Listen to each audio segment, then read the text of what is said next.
All right, so today, guys, I want to go over how we do DBQ essays.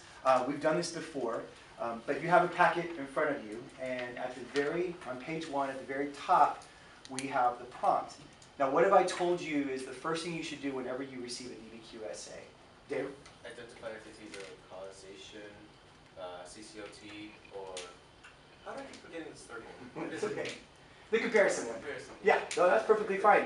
So he's absolutely correct. So we want to see what historical thinking skill we've decided that we're going to involve ourselves with. That should be the very first thing that we do. So let me read the prompt, and then I want to have somebody tell me what the historical thinking skill is. The prompt is, evaluate the effects of the progressive era in bringing about change in America on a national level. Limit your response to the time period 1900 to 1920. So would anybody care to tell me what historical thinking skill we're going to be engaged in for this one? Colin? Cause and effects. So from a graphical standpoint, the way we're going to look at this is we would put our box up, okay, and this is where essentially we put the theme. In this case, it's progressivism. Okay. Now, if it's a cause, that would be on the left-hand side, but in this particular case, this is going to be on the right-hand side. So what we have to do is come up with 3 themes that will eventually become our counter-argument and our argument A and B, but we're looking for consequences, right? So this happens as a result of this particular thing, all right? Now, as you know, we always give 7 documents to be able to do this, all right? So we're going to analyze this together. So for document 1, what I'm going to do is I'm going to give you guys 1 minute. I want you to annotate. Remember, you're trying to produce a claim that will answer this question about the consequences of the progressive movement. And so obviously you're going to annotate or highlight to the right-hand or left-hand side of that document. Do you understand what I'm asking you to do? Excellent. So I'm going to give you 1 minute to do this silently to yourself, and then we'll open up as a group discussion. You may begin.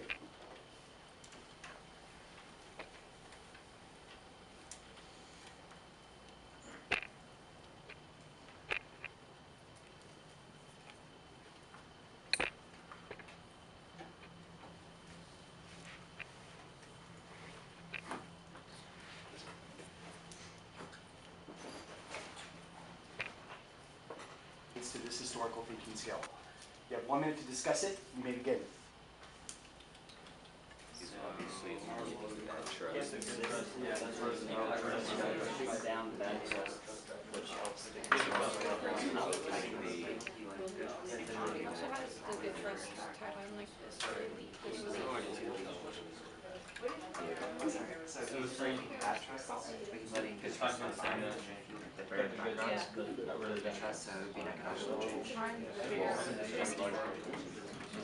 Yeah, like no worries, but then like also this one it shows like he tamed And this is also 1907. Maybe it's like, oh no, he's doing this to bad trust, so I better not. Wait, what's your claim though? Where are our claim to be? About the whole this whole document.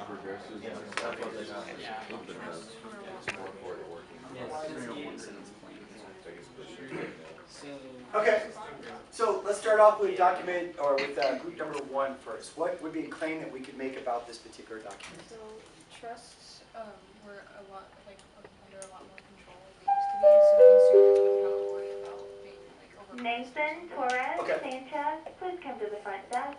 So the Nathan president Torres Sanchez. is trying to, and forgive me if I put words in your mouth, correct me if I'm wrong, but basically the president is trying to regulate the bad trust, is what you're saying. Excellent. Okay, let's look at document number 2, right? So document number 2, I will give you 30 seconds to look over that. Remember, anything that's in that document, that's in that box, is relevant information. You may begin to do this silently.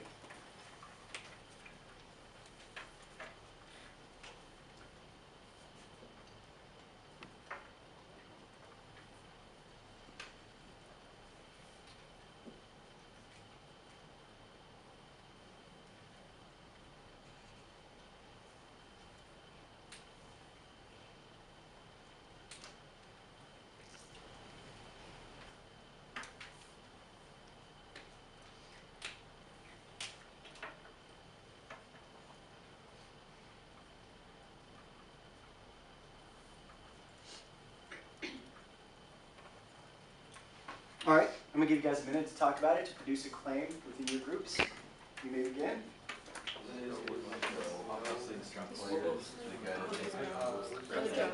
Yeah.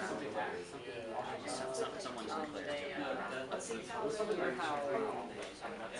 It was like letting the public know about all the problems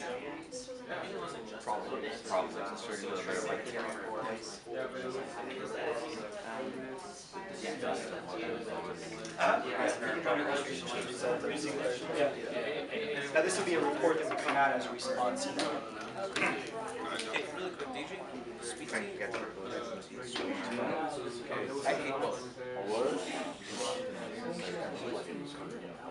Yeah, I've lived up north for the longest of my life. how do you drink normal tea? I don't drink normal tea. I drink like that half and half stuff. Like this is half iced tea, like half iced tea, half lemon. No, but yeah, this thing was just saying that. Yeah, it was like really All right, in this particular case, would any group like to volunteer their claim for this particular document? Volunteers? Oh, I get to pick somebody? Oh, group 5? So this is like a response to like, you know, all the unsanitary stuff going on in like meat packaging factories, and then Upton Sinclair's book, The Jungle, Okay. where he talks about how disgusting and unsanitary it is, and he was trying to say like how bad it was for the workers, but then people were like, ew, this is also really disgusting for our food. Right, So right. the And so it FDA actually produced a result that Sinclair wasn't actually expecting, right? Which was reforms when it comes to the meatpacking industry and to our food industry. And you were talking about the result of the formation of the FDA, so that's pretty good. So how do we look at this as a consequence of the progressive era? I mean, because of the progressive era, now we have like higher sanitary standards and like the creation of more government, government Regulations. agencies? Yeah, regulations Mhm. and agencies to help keep those standards up, instead of just saying, hey, we're gonna do this, and then not enforcing it at all. Okay, excellent. That's a great answer. So unsanitary conditions resulting in government regulations. I remember when we talked about this before, but when we're looking at a DBQ, I told you guys to look at DBQs like what? Puzzle. Like a puzzle, right? And so a puzzle should be starting to emerge. Now we're starting to see some very similar themes that are arising out of this, correct? All right, so let's take a look at document number 3.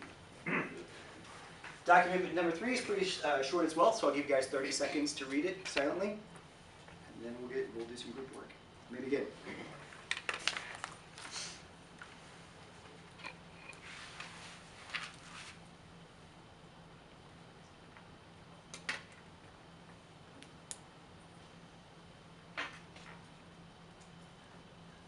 Jane Addams, she did the poorhouses, right? Yep.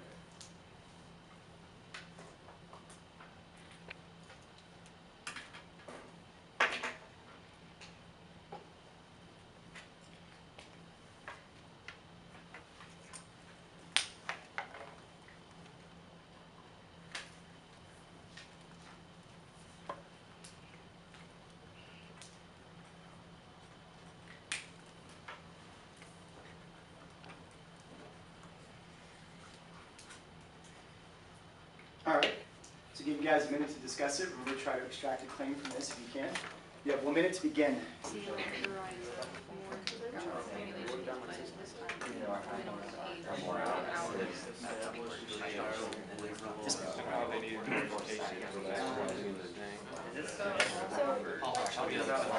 yeah. They're not only You mentioned where there's youth and wanted to. Yes. No, absolutely. And you're going to see that more regulations in terms of labor enforcement as a result of this. What we're going to try to do is for the second document is we're going to try to produce 3 themes. So we're looking for documents that have common references. Is that interesting? Yeah.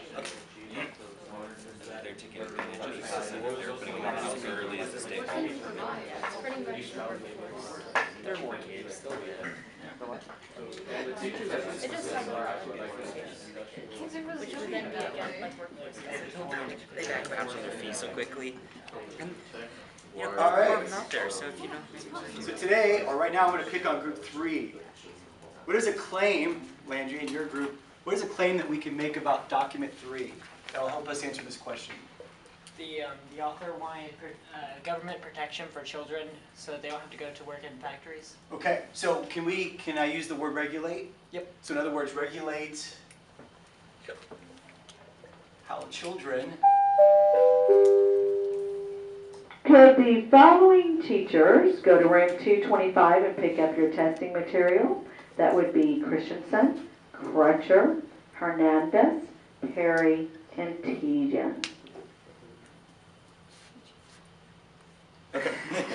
So we're talking about regulating how children are being used in the workforce. Now, in every single situation, every single one of these documents that we've gone over so far, regulation seems to be a common thread. Is that correct? Yeah. So we can see that there's definitely a trend emerging, but what we're regulating is the difference. So you could probably make an argument, what theme do you think is being used here in documents 1 and 2? If we just do it, yes, if we do a simple one-word theme, we have economics here. Now you could say the same thing here, but then we also could probably think of another theme. Yeah, we're looking at what essentially is social themes, right? I mean, ideally speaking, we could, using kids is a form of cheap labor, but then we've decided that maybe children should be spending their time doing other things, like maybe getting an education, right? So then we kind of shift over to a different theme at that point, right? So this would be a social change. Okay, excellent. Let's take a look at document number 4. Okay, document number 4. It's a little bit longer, not by much, so I'll give you additional time. So go ahead and begin and do your annotations.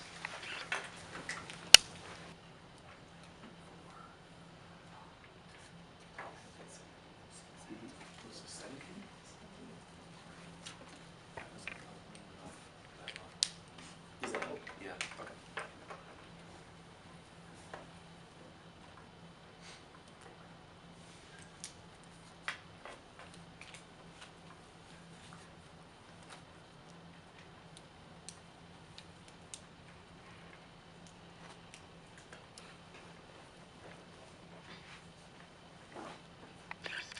All right, give you guys a minute to talk about your groups, produce a claim from it. You may begin.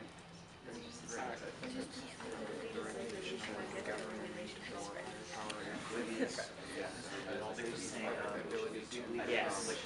Is it tax senators drink when? 16, 17, 18, tax senators drink when? That's a great way to remember it. And if it works, you keep looking. Free citizens vote? Tax senators? So each state legislators have actually picked the senators, not the So essentially, the progressive power versus democratic process to occur. Legislative abilities. And it goes up to the electoral college.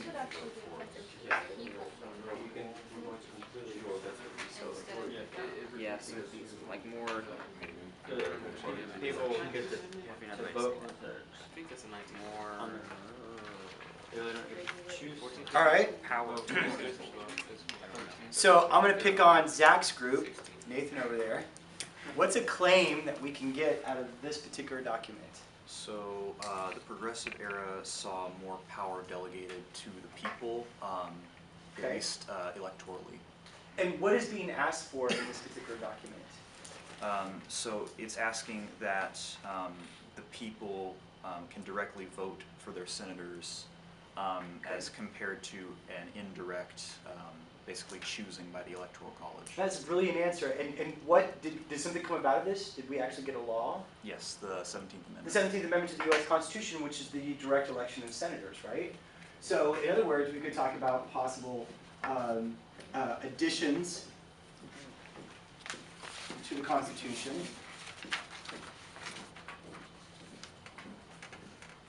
Allowing for more direct democracy.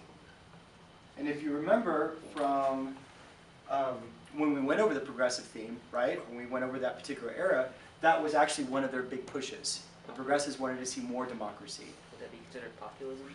Yeah, and that's another way of looking at it, which of course, remember we talked about the Populist Party of the late 19th century, and they're definitely going to sort of inform and influence this particular group. Has a different theme emerged? Because now we have a political thing, right?